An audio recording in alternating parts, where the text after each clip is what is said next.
Notícias do STJ. Os destaques do dia do Superior Tribunal de Justiça, quando e onde você quiser. Olá, esse é o boletim com alguns destaques do STJ. A terceira turma do Superior Tribunal de Justiça anulou um contrato unilateral de confissão de dívida hospitalar ao reconhecer erro substancial na declaração de vontade da signatária. O colegiado entendeu que as circunstâncias do caso levaram a filha de um paciente falecido a acreditar de forma justificável que atuava como representante do espólio do pai. Segundo o processo, a mulher providenciou a internação do pai, que morreu após permanecer hospitalizado. Horas depois do óbito, ela assinou o documento de confissão de dívida, no qual foi qualificada como curadora e responsável. Posteriormente, o hospital ajuizou a ação de execução diretamente contra ela como pessoa física. O juízo de primeira instância rejeitou os embargos à execução, apesar de reconhecer ambiguidade na qualificação da curadora e manteve a cobrança integral. A decisão foi confirmada pelo Tribunal de Justiça de Minas Gerais, que considerou irrelevante a condição de curadora e o momento de constituição da dívida. No recurso ao STJ, a defesa alegou que o contrato foi apresentado em momento de fragilidade emocional logo após a morte do pai. O colegiado da terceira turma deu provimento ao recurso. Para o colegiado, a situação poderia levar qualquer pessoa média a crer que assinava o documento em nome do espólio, justificando a anulação do contrato. A relatora, ministra Nancy Andrighi, afirmou que a jurisprudência da Corte admite a anulação de negócios jurídicos quando há erro essencial e excusável.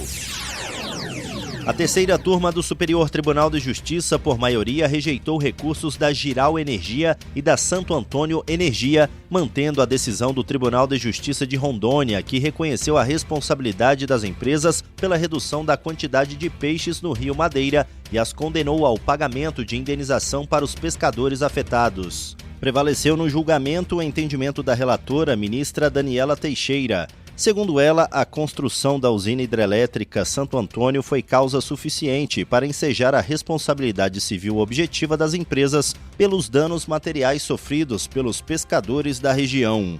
Depois de observar que as provas periciais juntadas ao processo constataram os impactos negativos da construção da usina para a atividade pesqueira, a ministra afirmou que, presentes a ocorrência de dano ambiental e a identificação do responsável, a ele compete a integral reparação de todos os prejuízos sofridos individualmente ou coletivamente, independentemente de ter agido com intenção de fazê-lo ou mesmo de maneira imprudente, negligente ou com imperícia.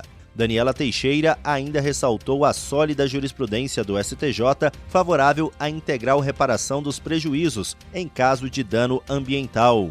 De acordo com a ministra, aos afetados nessa hipótese, basta, portanto, a comprovação de que sofreram danos de qualquer ordem em razão de evento que possa ser atribuído ao agente apontado como responsável.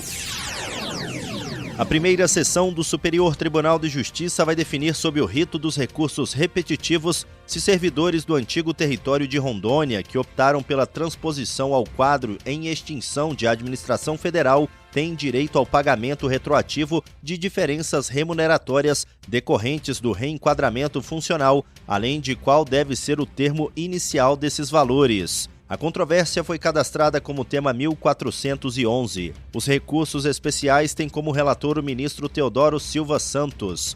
O julgamento deve esclarecer se há responsabilidade da União por eventual demora na análise dos pedidos de transposição e se essa circunstância autoriza o pagamento de valores retroativos aos servidores. Um dos casos afetados questiona acórdão do Tribunal Regional Federal da Primeira Região, que afastou o pagamento retroativo das diferenças. Os servidores sustentam que a legislação regulamentadora fixou marcos temporais específicos para a produção dos efeitos financeiros, enquanto a União defende que a remuneração federal só é devida após o deferimento formal da transposição, inexistindo previsão legal para pagamento anterior. Segundo o relator, a sucessão de emendas constitucionais, leis e decretos que disciplinaram a matéria evidencia a complexidade do tema e a necessidade de uniformização da jurisprudência diante de divergências entre os tribunais regionais federais. Ao afetar os recursos, o colegiado determinou a suspensão dos processos pendentes que tratem da mesma questão jurídica.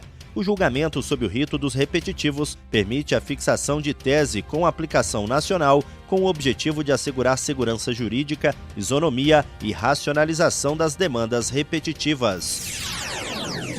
E esse foi o Notícias do STJ de hoje. Para ouvir mais, acesse o Spotify ou o SoundCloud do STJ. Tchau, tchau. Notícias do STJ, uma produção da Secretaria de Comunicação Social do Superior Tribunal de Justiça.